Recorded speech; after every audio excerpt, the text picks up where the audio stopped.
თქვენი დანგრეულია ეს ქვეყანა. ბაბუების თაობა მომი მოიგო და იდეა ფიქსად გაიხადა, რაც ჩვენ გაჭირვება ვნახეთ, შვილებს არ ვანახოთო. და რა? ქონდა თუ არ ქონდა ნიჭი, სულ წიხლებით შეტენეს ჩვენი მამების თაობა უმაღლეს სასწავლებლებში. არა და? ზოგს ზეინკლობა უნდოდა, ზოგს ვენახის მოვლა, ნიჩაბზე მუშაობა, მაგრამ არა.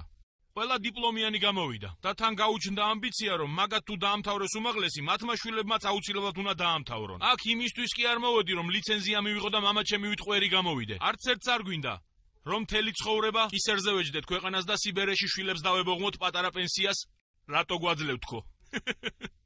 არავის არ ჭირდება თქვენი უმაღლესი. ის საგიჟეთიც ამათ გაატანეთ. ჩვენ წავალთ და სხვა ადგილს მოვძებნით და გვინდა ტაქსისტები გამოვალთ და რაც გვინდა ის გამოვალთ. სადაც დავიმსახურებთ, იქ ვიმუშავებ და არავის დავებოღმებით, ორი უმაღლესი მაგ დამთავრებული და ტაქსზე რატომ უნდა ვმუშაობდეო? ჩვენ ვიცით რაც გვინდა და გავაკეთებთ იმას რაც გვინდა თქვენთან ერთად ან თქვენს გარეშე. უბრალოდ ამის სურვილი უნდა გქონდეს და ჩვენთან კვერნაძეში ასეთი ადამიანები უამრავია. თქვენ შეგიძლიათ სახში გაგვიშვათ და გვაიძულოთ, რომ სხვა უმაღლესში ჩავაბაროთ.